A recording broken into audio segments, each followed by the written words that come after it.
Hello students. सो आज हम लोग थ्योरम देखेंगे। सबसे पहले देखो theorem number 2। Theorem number 1 last video में हम लोग डिस्कस कर चुके थे, ठीक है। थ्योरम नंबर 2 क्या कहता है? If a transversal intersect two parallel lines then each pair of alternate interior angles are equal. मतलब गिवन देखो क्या क्या दिया हुआ है। ए बी और सी डी दो लाइन है जो कि क्या है, आपस में पैरेलल है, और पी क्यू एक लाइन है जो उसको इंटरसेक्ट कर रही है आर और एस पॉइंट पे। तो हमको प्रूफ क्या करना है? हमको प्रूफ करना है एंगल ए आर एस, मतलब ये वाला angle is equal to angle D S R. ये वाला एंगल, ये सिंगल लाइन वाला एंगल और ये सिंगल लाइन वाला एंगल प्रूफ करना है। और सेकंड पार्ट में हमको प्रूफ करना है एंगल बी आर एस, ये वाला एंगल, और सी एस आर, तो सी एस आर, ये डबल एंगल और ये डबल लाइन वाला एंगल। तो सबसे पहले देखो हम लोग क्या करेंगे। सबसे पहले हम लेंगे यहाँ पे ए आर एस, ठीक है, ए आर एस और सी एस क्यू, मतलब ये वाला एंगल और ये वाला एंगल। अगर ए बी और सी डी पैरेलल है तो ये दोनों एंगल क्या हो जाएंगे? Corresponding angles.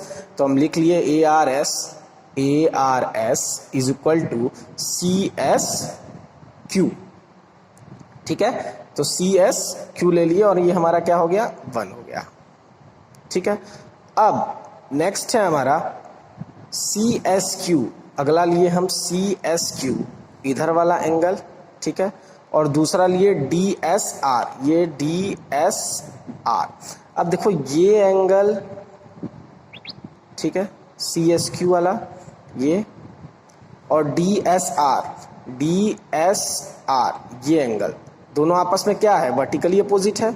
जैसे ये लाइन है, ये एंगल आपस में क्या हो जाएंगे? Vertically opposite angle.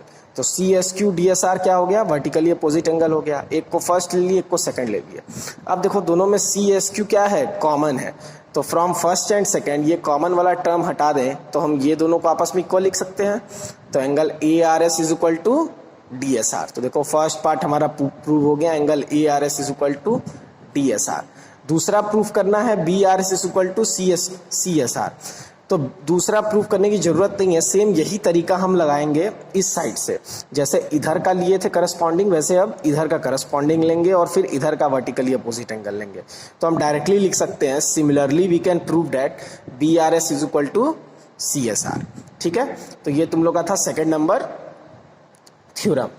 Third number theorem जो है वो है theorem third. If a transversal intersect two lines such that a pair of alternate interior angles is equal then the two lines are parallel. इस केस में देखो given दिया हुआ है कि दो एक लाइन है और एक ट्रांसवर्सल लाइन उसको कट कर रही है आर और एस पॉइंट पे। तो जो आर और एस है वो आपस में इक्वल है, मतलब ए आर एस और डी एस आर आपस में इक्वल है, ये गिवन है। और हमको प्रूफ करना है कि ये दोनों लाइन क्या है? पैरेलल है, ठीक है।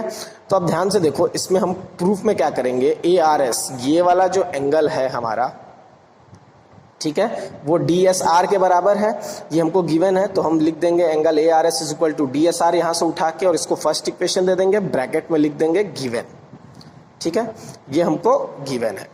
अब ए आर एस को हम बी आर पी के बराबर लिख सकते हैं, ठीक है। ए आर एस को इस एंगल के बराबर लिख सकते हैं, वर्टिकली अपोजिट एंगल। तो देखो A R S is equal to B R P, second हो गया वर्टिकली अपोजिट एंगल। अब देखो first and second, from first and second देखो दोनों में ए आर एस इक्वल है। तो अगर ए आर एस इक्वल है तो हम डी एस आर और बी आर पी को इक्वल लिख सकते हैं। तो देखो D S R is equal to B R P, ठीक है। अब डी एस आर कहाँ पे है? डी एस आर मतलब ये एंगल, और बी आर पी मतलब ये एंगल। तो ये एंगल और ये एंगल आपस में क्या है? करस्पॉन्डिंग एंगल है और इक्वल भी है। देयरफॉर हम क्या लिखेंगे? And these angles are also corresponding, hence A B is equal to C D है। करस्पॉन्डिंग एंगल कब होगा? जब ए बी और सी डी क्या हो? पैरेलल हो, ठीक है। तो ये हमारा था थ्योरम नंबर थर्ड। अब हम लोग देखेंगे theorem number fourth. Theorem number fourth में क्या कह रहा है? If a transversal intersect two parallel lines then each pair of interior angles on the same side of transversal is supplement। मतलब ए बी और सी डी दो parallel line दिया हुआ है, पी क्यू लाइन उसको इंटरसेक्ट कर रही है आर और एस पॉइंट पे, और हमको प्रूफ करना है कि ये जो आर है और ये जो एस है दोनों का एडिशन हम करें तो 180 डिग्री है। ठीक है, दोनों का जब हम एडिशन करें तो 180 डिग्री है। तो देखो A R S plus C S R is equal to 180, ये हमको प्रूफ करना है।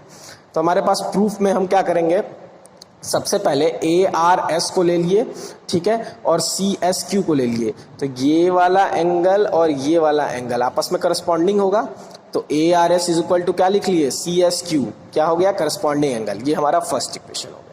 ठीक है, दूसरा देखो हमारे पास क्या है बेटा, सी एस क्यू और प्लस सी एस आर, मतलब ये एंगल और ये एंगल दोनों एंगल एक स्ट्रेट लाइन पे है, ये एक स्ट्रेट लाइन है, तो इन दोनों का सम 180 के बराबर होगा, क्या हो जाएगा, लीनियर पेयर। ठीक है, तो इन दोनों का सम हम कर लिए और लिख लिए 180 लीनियर पेयर, ये सेकंड हो गया। अब फ्रॉम फर्स्ट एंड सेकंड ऊपर ध्यान से देखो, ए आर एस और सी एस क्यू आपस में इक्वल है, तो इस सी एस क्यू की जगह अगर हम ए आर एस रख दें तो C S R plus A R S 180 हो जाएगा। यही प्रूफ करना था, C S R A R S is equal to 180। तो इस सी एस क्यू की जगह देखो हम ए आर एस रख दिए, तो टोटल हमको क्या मिल गया, angle C S R plus A R S is equal to 180, और यही हमको यहाँ पे प्रूफ करना था। ठीक है, ये था हमारा थ्योरम नंबर 4। थ्योरम नंबर 5 देखो क्या है। थ्योरम नंबर 5 कहता है, if a transversal intersect two lines such that the pair of interior angles on the same side of transversal is supplementary, then two lines are parallel। इस case में देखो दिया है बेटा, ठीक इसका उल्टा है। ठीक है, इस केस में दिया था कि ये दोनों पैरेलल लाइन है और ये हमको सप्लीमेंट प्रूफ करना है। इस केस में पहले से दे दिया है कि ये सप्लीमेंट है और प्रूफ करना है कि ए बी और सी डी पैरेलल है। तो देखो गिवन हमको दिया है कि ए आर एस और सी एस आर का जो सम है वो 180 है, हमको A B parallel C D proof करना है। ठीक है, अब देखो ये वाला एंगल और ये वाला एंगल दोनों को अगर हम ऐड कर दें तो 180 के बराबर है लीनियर पेयर। तो C S R plus C S Q is equal to 180 हो गया लीनियर पेयर। और ऊपर से A R S plus C S R 180 हमको पहले से दिया हुआ है, सेकंड इक्वेशन ले लिए, गिवन है। ठीक है, तो फ्रॉम फर्स्ट एंड सेकंड दोनों अगर 180 के बराबर है तो हम C S R plus C S Q is equal to A R S plus C S R लिख सकते हैं। ठीक है, दोनों में सी एस आर कॉमन है तो कैंसिल आउट हो जाएगा दोनों साइड। क्या बच गया बेटा, C S Q is equal to A R S, मतलब सी एस क्यू ये एंगल इज इक्वल टू हमको मिल गया ए आर एस ये एंगल। तो ये दोनों एंगल आपस में इक्वल है, इसका मतलब करस्पॉन्डिंग है।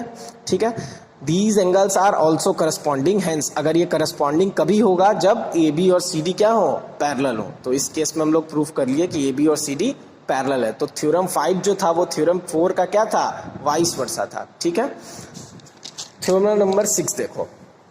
थ्योरम नंबर 6 क्या कहता है, lines which are parallel to same lines are parallel to each other. ठीक है, जैसे गिवन दिया हुआ है कि L और M पैरेलल है, M और N पैरेलल है। ठीक है, L लाइन M के पैरेलल है, M लाइन N के पैरेलल है, और हमको प्रूफ करना है क्या L वाली N के पैरेलल है। ठीक है, तो सबसे पहले हम 3 अलग अलग एंगल ले लिए। तो अगर L और M पैरेलल है बेटा तो एंगल 1 और एंगल 2 आपस में इक्वल होंगे, करस्पॉन्डिंग एंगल। ठीक है, अगर L और M पैरेलल है तो एंगल 1 और एंगल 2 क्या हो जाएंगे, इक्वल हो जाएंगे करस्पॉन्डिंग एंगल से। और दिया हुआ है गिवन में कि M और N भी पैरेलल है, तो अगर M और N भी पैरेलल है तो एंगल 2 और एंगल 3 क्या इक्वल हो जाएंगे, वो भी इक्वल हो जाएंगे करस्पॉन्डिंग एंगल से। ठीक है, अब फ्रॉम फर्स्ट एंड सेकंड यहाँ ध्यान से देखो, 1 और 2 बराबर है, 2 और 3 बराबर है, तो क्या 1 और 3 भी बराबर होगा, तो एंगल 1 और एंगल 3 भी बराबर हो गया। और एंगल 1 और एंगल 3 बराबर हो गया, इसका मतलब क्या है, these angles are also corresponding, क्योंकि ये दोनों एंगल भी आपस में क्या है, करस्पॉन्डिंग है। और अगर करस्पॉन्डिंग है इसका मतलब L और N भी क्या है, आपस में पैरेलल है। ठीक है, तो इस तरह से हम लोग बोलेंगे कि ये भी आपस में क्या है, पैरेलल है। नेक्स्ट थ्योरम है हमारा थ्योरम नंबर 7। थ्योरम नंबर 7 कहता है बेटा, the sum of the angles of triangle is 180। ठीक है, कि सम जो होंगे किसी भी ट्राइंगल के वो 180 के होंगे। तो मान लो एक ट्राइंगल दिया हुआ है PQR। ठीक है, एक ट्राइंगल दिया हुआ है PQR, उसमें हम एंगल दे दिए एंगल 1, एंगल 2, एंगल 3, जिसका सम हमको प्रूफ करना है 180। तो थोड़ा सा कंस्ट्रक्शन कर लेते हैं हम, P के ऊपर एक लाइन खींच लेते हैं AB, जो कि पैरेलल ले लेते हैं हम किसके, QR के, मतलब AB को QR के पैरेलल लेके एक हम लाइन खींच लिए। तो अब ध्यान से देखो, अगर ये दोनों पैरेलल लाइन है और ये लाइन इसको कट कर रही है तो ये एंगल 2 और एंगल 4 आपस में इक्वल होंगे, अल्टरनेट इंटीरियर एंगल, और इधर एंगल 5 और एंगल 3 भी आपस में इक्वल होंगे, अल्टरनेट इंटीरियर एंगल। दोनों का रीजन क्या हो जाएगा, अल्टरनेट इंटीरियर एंगल। अब ये एक स्ट्रेट लाइन है तो angle 4 plus angle 1 plus angle 5 तीनों 180 के बराबर होगा। Angle 4 plus angle 1 plus angle 5 कैसे, लीनियर पेयर, एक स्ट्रेट लाइन पे सारे एंगल्स ऐड करने पे क्या मिलता है, 180। ठीक है, और ये जो चीज है जिसको हमको प्रूफ करना है, angle 1 plus angle 2 plus angle 3 is equal to 180।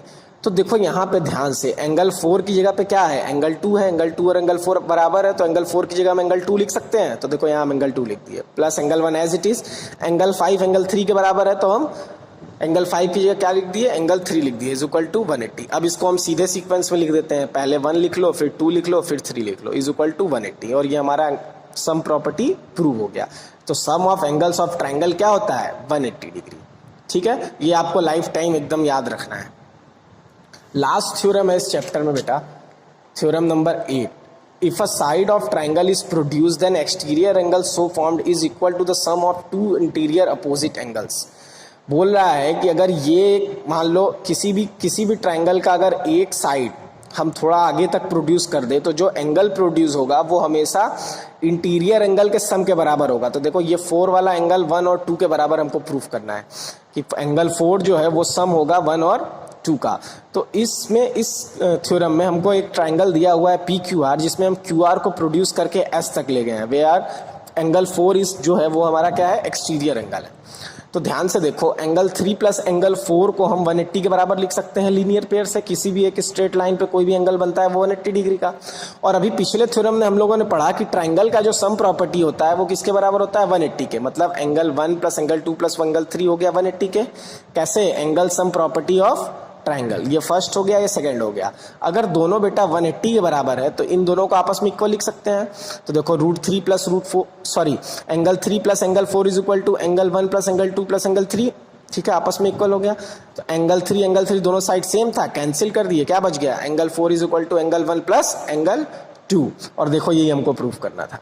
ठीक है, तो इस थ्योरम से हमको पता चला कि किसी भी ट्रायंगल की अगर एक साइड को हम थोड़ा सा प्रोड्यूस करेंगे तो जो एक्सटीरियर एंगल होगा वो दोनों वो ट्रायंगल के इंटीरियर एंगल के सम के बराबर होगा। ठीक है, तो ये टोटल 8 थ्योरम्स हैं। फर्स्ट थ्योरम हम लोग पिछले वीडियो में डिस्कस किए थे और 7 थ्योरम हम लोग इस वीडियो में डिस्कस किए हैं। ठीक है, अब इसके रिगार्डिंग हम लोग आगे इसके क्वेश्चंस देखेंगे। Thank you.